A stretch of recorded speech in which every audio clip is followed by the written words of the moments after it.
What's up, everybody? I'm Mariah Forge, and welcome to the first episode of Kingdom Arrivals. In today's episode, we're going to get a quick base tour and talk about some of the plans that we have for the future episodes. So, up here, from atop this tower, you can see a good view of a lot of the things at the base. So, kind of starting from our left over here, you can see the great forest that surrounds this area on our southwest coast, as well as the little village that we have outside the inner courtyard, and our docks, where our merchant ships come in and bring in the imports, and we can send out the supplies that we make here, like banners and different colored wool, to everybody else around the world. Then, in the center here, straight behind me, you can see the inner courtyard with much of the castle towers. So that's where we're going to be spending a lot of today's episode. So let's go ahead and head on in there. A lot of the stuff in this inner area is done, at least structurally, but a lot of it is done in detailing as well. So if we make our way on in here, you can see this room is completely finished. This room was actually the first room that was ever completed here at the castle. And what it is our main storage system. So this design is the same as the one that Cubfan135 used in his pyramid in Season 7 of Hermitcraft. And he did not design it, nor did I, but we followed a tutorial on a multi-item sorter with no slot reservation. So if you're a redstone person, you may know what that means. If you're not a redstone person, basically it means that we can put a bunch of different things in one chest, and it'll automatically pull those things out, and it'll send on the stuff that isn't supposed to be in there. So like this first chest here is the spruce and the dark oak stuff. So I can put in anything from saplings to fence gates to trapdoors to signs to doors to blocks to anything like that in here. So we've got all of our woods, we've got our ores and minerals. So you can see in this chest just a bunch of random stuff. And this is really helpful to have a multi-item sorter because you wind up with a lot of items in Minecraft that you don't have a lot of. So if we look in this chest, for instance, I only have 3 of these crimson trapdoors. Now, the great thing about this multi-item sorting system is that if I come in and I have those trapdoors in my inventory, I can chuck them in this input chest, flick the lever on, and it's going to put them in there. If this was a manual sorting system, then either I have a chest that looks like this, which would be a little bit messy for my preferences for a manual sorting system, or I would have to give these trapdoors their own space. And that's not really something that is super time efficient, especially if you come in after a build, a lot of detailing, doing interior work, where you have a lot of miscellaneous things in your inventory. So multi-item sorters are really great for this kind of thing. And one of the benefits of this design over something that is called a slot reserved or item sorter with slot reservation is that you can just come in, you can pick up what you want from the chest, and then go on your way. And it's going to keep filling. And then if you chuck this at the very beginning and turn it on, then it's going to go through and it's just going to fill it up for you. It's not going to break your system. What slot reservation systems do is that if I had this chest, then I would have to make this whole row for my shroom lights, and then make a whole row, or however many stacks I want to reserve for this. So basically every little space of this chest would have to be filled with things. So if I came in and pulled out a stack of these crimson logs, then it would mess up the system if I didn't put them back the next time.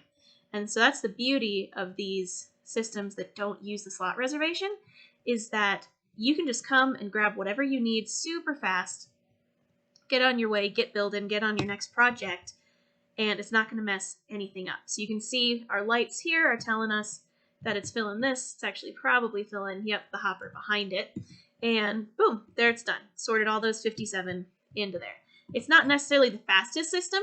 There is an improved design that came out after I built mine that does go at hopper speed. So it goes as fast as a hopper can, which is pretty fast. But this is definitely good enough for what I have, and I'm certainly not going to go in and tear out all that redstone that I have behind there that I briefly showed you guys, and remake it, because this works just fine. If you want it to be super fast and super efficient, I'll link the tutorial that I used in the description, and you can see their upgrades that they made to it that don't take up much more space in terms of your modules. It also has an overflow protection that you can add on to it. That's really handy, because if this system backs up, it's going to mess up all your redstone up above, and you're going to have to go through and redo all of that to make the sorting. So this system, once it starts to get full, it'll just start spitting it out of this dropper, and you'll know it's full, so you can put in a whole bunch of extra stuff in shulker boxes or add some more storage below if you want to. So then this system is really great for stuff that you have smaller amounts of, or you have a lot of random things. So like all your different wood things or decorations or redstone components, whatever it may be. But it's not really super great if you come in with an inventory after a mining session where you have a whole bunch of stone, maybe granite or andesite or diorite, because it'll actually mess up the system if it gets full of the stacks before it is able to send them through. So that's when a system like this is really handy, which is just a single item sorting system.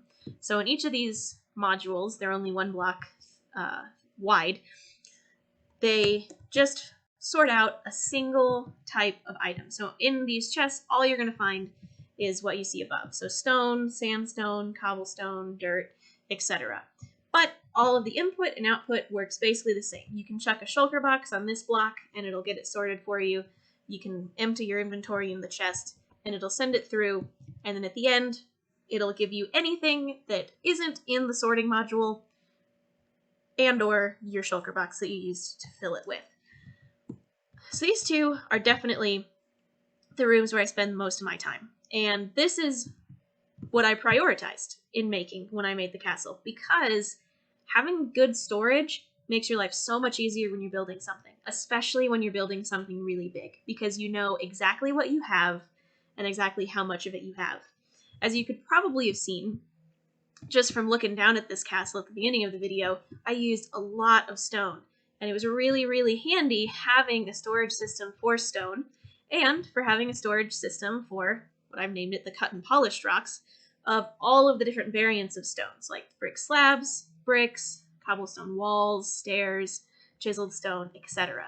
It's really, really handy having places where you can come and just look at those out of one chest instead of having a bunch of different chests or shulker boxes or anything like that just filled with your inventory after different building or mining sessions, and then you happen to make a bunch of stone brick slabs, and then you're looking through for your cobblestone walls, and then you see that you have a chest that's full of stone brick slabs. And so it's really, really nice having a storage system and a sorting system that is going to tell you exactly what you have. So one of the things that we're going to do today, and looking through these chests, I noticed that I had a lot of these signs. One of the things we're going to do is get a game plan ready for the coming episodes. This episode is mostly just supposed to be an introduction of a little bit of my base, a little bit of what we've got going on here, a little bit of what Kingdom Rivals is all about, and what we're going to do. So I think right here, we're going to go ahead and set up our to-do list. So we have some stuff that we want to do in the coming episodes, because there's a bunch of stuff in the interior areas of the castle that need to be finished. So take this room, for instance. Kind of got the base stuff in of our table and our chairs. Got a little aquarium made, but this wall here is still mostly blank, and a lot of the area around the room doesn't really have much detailing. So a lot of the details and stuff like that are the things that we're going to be adding in the coming episodes, and we're going to be spending a lot of time doing. So one of the things that we want to work on is our pasture area, which is one of the new areas or additions that we made to the castle. And so we have some cows and horses and stuff that we need to move around in there and get that all settled. The other thing that we need to do is, you saw the village, so we need all of the interior decorating done for that. Probably going to move that down below. So that's one of the things that we'll need to do as well, is just spend some time in those houses and get them all decorated, get some beds, get some stuff, so that we can actually get some villagers moved in there. One of the big things that we need to do all around the castle, in places that are mostly done with all the decorating or with the building, to places that are brand new, is our spawn protection. Or spawn proofing, rather. So basically, one of the things that you'll notice is it is nighttime, but there aren't anything spawning in here. And that's because this ground is actually built with bottom half slabs. So we don't have anything spawning because this is all naturally spawn proof. But we can still get a lot of natural feeling around this because we have areas that are dark and we have areas that are more well lit around different areas of focus and things. So one of the things that we need to work on is all around outside here, where you can see all these mobs of the night spawning, is getting those areas all spawn proofed as well, so that we can walk around our castle at night anywhere just like this, and it'll be safe during the day and it'll be safe at night. And so we can come around and we can do what we need to do when we need to do it and get our stuff done and just have some fun here, because that's the main point of all of this, is just have a lot of fun with friends, just building and playing Minecraft. One of the other decorating things we need to do is get some paths laid out in the outer courtyard of the castle. So around the village, around the docks, in the pasture area, it just get some nice paths made that carts can roll along, and that you can just walk along, and it looks really pretty and looks really, really nice. The other thing that we need to do is finish making our boats. So all of the exterior is made for the boats and the structure, but not a lot of the interior and not a lot of the decorating. One of the things that I really, really, really want to focus on in this castle and in this build is just the life. So I don't want it to just be an empty shell of buildings. So towers like this tall and skinny one aren't actually finished being built at all. If you were to go inside, it's completely empty and there isn't anything in there. I don't just want something that looks pretty from the outside, but doesn't actually have anything on the inside. So that's one of the things that we're really, really, really going to be working on, is just a lot of these details of just bringing a lot of life to the build and bringing a lot of life inside and outside the castle. So having villagers wandering around, having a lot of horses and other things that are just able to wander and bring some different variety and some life and some color to the build. Then we also need to make some villagers. Not villagers. So these guys are actually going to go inside the village. They're going to live in the houses, they're going to have their beds, they're going to have workstations, they're going to be able to just kind of wander freely around this outside. So once we get all of that spawn-proofed, then they'll be able to safely be out there, because I don't want to put a whole bunch of time and effort into making villagers and then having all of them be killed by zombies or skeletons or something like that. So we're going to be doing that after we do all the spawn proofing and after we get all the interior decorating and stuff done, and probably after we do the paths, just so that we can get some nice space for them to live in and for them to be in and to just be a part of this kingdom and part of this castle. So a brief tour of the rest of the castle. So you've already kind of seen a little bit inside this tower, as well as our Great Hall here. So one of the other areas that is basically finished being built is the throne room. So this is where someone can come, and if they want to speak specifically to me or talk to me, then we can come and we can meet in here, or we can meet in the Great Hall if there's a bunch of us that want to meet. And so in here, you can kind of see all these armor stands, which this is not something that you can normally do in Minecraft. So here on this realm that we have a handful of data packs that are just from Vanilla Tweaks. So really, really easy to download and install, but they make your gameplay so much more fun and so much more versatile in terms of what you can do. So like here is our armor stand data pack that we have. So we have a book that we can use, that we can make And basically it just lets us pose and customize the armor stands. So in this case, I've got a whole bunch of different guys here that are in different poses and everything just leading up, kind of centering and framing the throne. So they're really awesome, really, really nice to see. And you can do a ton of stuff with it, and it just makes it so much more special and so much more custom than just having a bunch of armor stands that just stand still with a bunch of armor on them. And so that's one of the things that's really, really nice about data packs and about stuff like that, is that you can still get just the vanilla Minecraft experience, but just tweaking it ever so slightly and making it so much more fun because you just open up a whole new realm of possibilities. So coming around the main courtyard, you can see our entrance gate and door, our great hall, our big fountain with our beacons. This is really what brings everybody here. You can find it really easily because you have all your beacon beams and everything going up to the sky. In here, we have all of our horses. So this guy right here was the first horse that I ever had on this world, so he's hanging out. And all of our horses that we're going to use to make some more horses so we can have some carts and have some stuff so we can move around goods and things up above. You can see here, this is one of the unfinished rooms that we have, where we've got a little bit of storage of kind of some more horse-related things with the saddles and the horse armor. And then this room up here, which is our armory and our kind of soldier armor storage. And so these guys are just hanging out up here. And that's basically it for what's going on in here. A lot of stuff that still needs to be done and detailed that just isn't yet.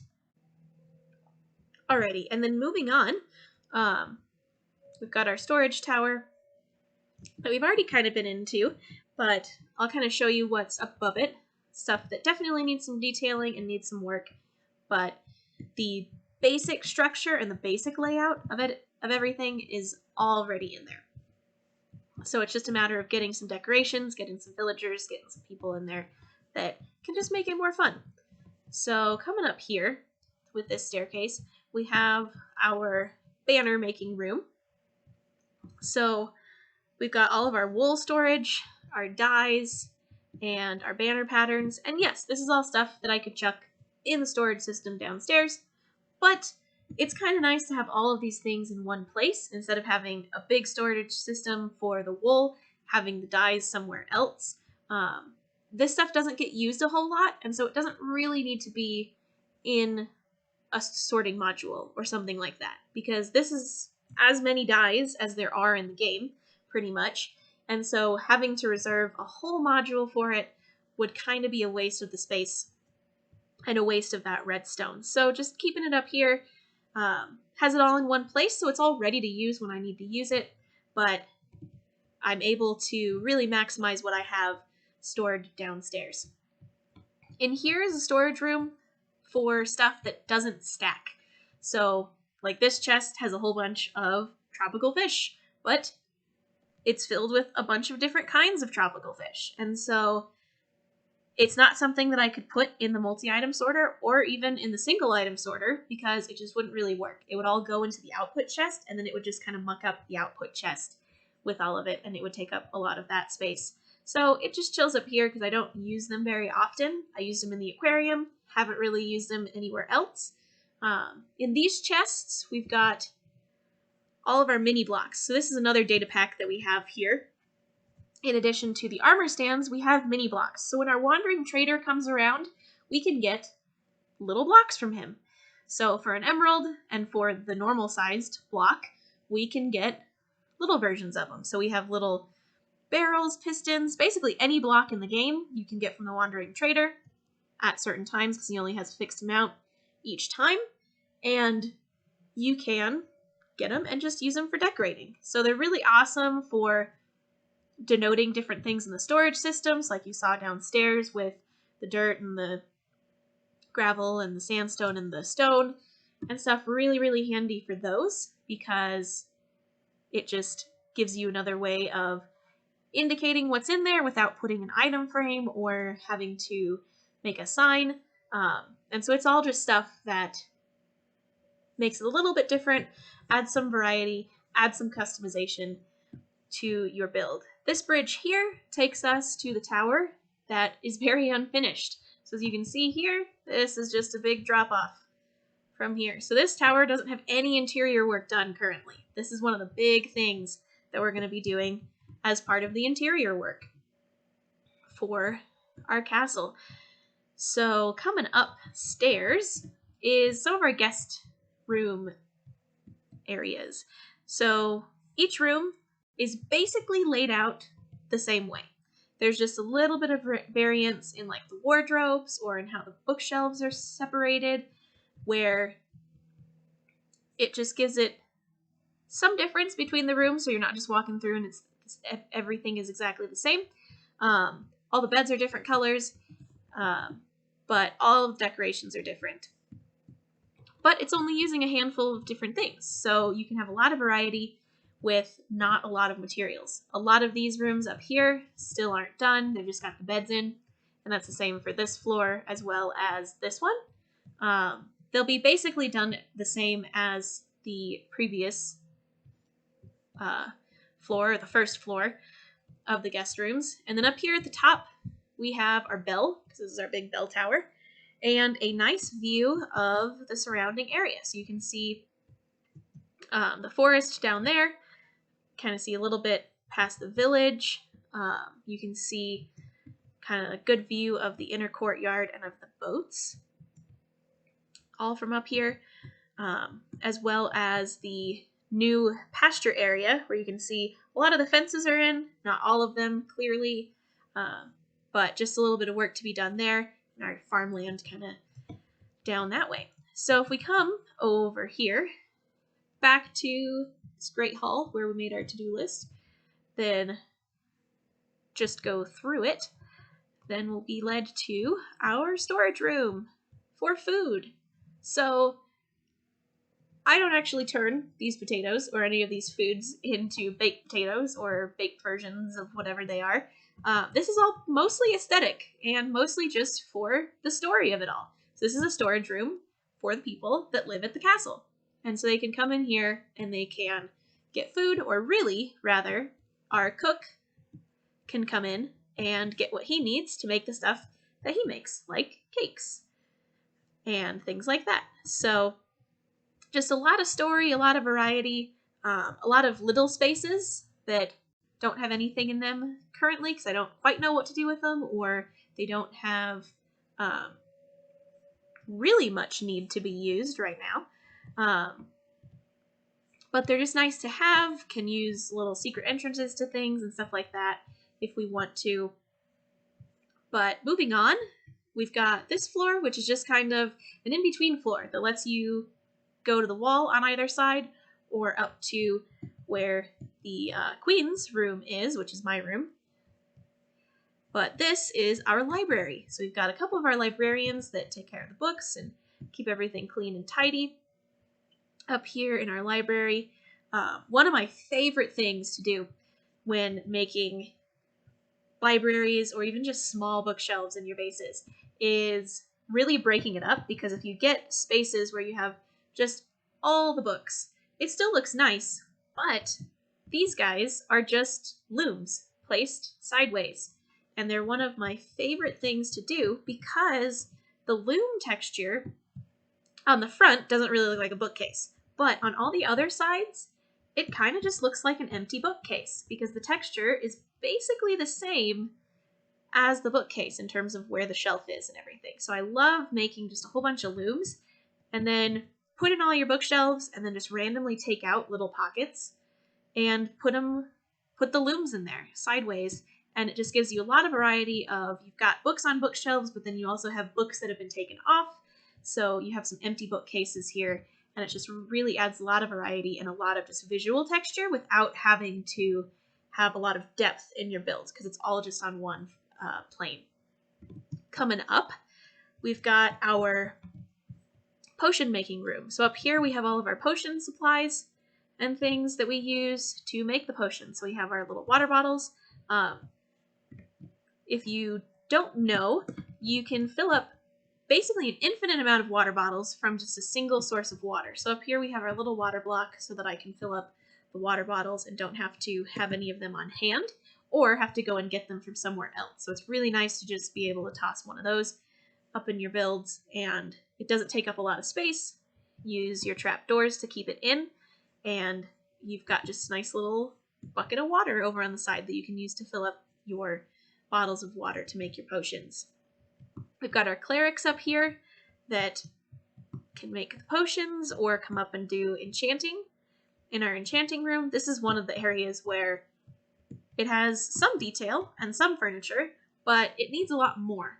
And so this is one of the things that we're going to be working on, is a lot of the spaces have potential and have stuff set up for making it look really, really nice, but it's just not quite done yet. And so adding in those little details, all that extra stuff to just really bring it to life is one of the things that we're really going to be prioritizing. Up here, we have our netherwort farm for all of our potion making, and that light isn't going to stay. This just isn't spawn proof as is, and so that's just keeping us from getting creepers or zombies or something up there that could surprise us and kind of ruin our day because it blows stuff up. So there isn't much left to show you guys of the castle on this little brief tour, but basically the last thing is my bedroom. So this is a really, really nice feature that I didn't design. I didn't come up with this idea, but is making a couch using beds. So a lot of times we'll make furniture out of stairs, which I thoroughly enjoy and really, really like doing, but being able to get something that you can actually kind of sit on, you can have some more room, it looks more comfortable than just a wooden couch, then it's really, really nice to be able to just get creative and use things, maybe not exactly for what they're intended for, but for something that can look really, really nice and just really take your design and take your build to the next level. Up here is just my desk. I've got this book for plans and things that I have and that I need to keep track of. Sitting up here on the desk, we've got our jukebox with our music discs. Yes, this is all of the music discs in the game. Spent a lot of time collecting all those and setting up the contraptions. Don't be alarmed, it's just his head. But a lot of different details and a lot of little things that just add color, add variety, and just add texture to your builds. This is our temporary map wall, where you can kind of see an overview of the castle and kind of everywhere in the castle. One of the things that this doesn't include is all the forest around the outside that's been added, so we'll need to update those. And this will be updated as we go, so we can kind of see how things change and see how the castle progresses from here into its final state. So this basically wraps us up for today's episode. So thank you all for watching. Join us in the next one where we actually kind of get started on our plans. If you have any questions or want to see anything more about the base, feel free to put it in the comments. Don't forget to like and subscribe, and we'll see you guys in the next one.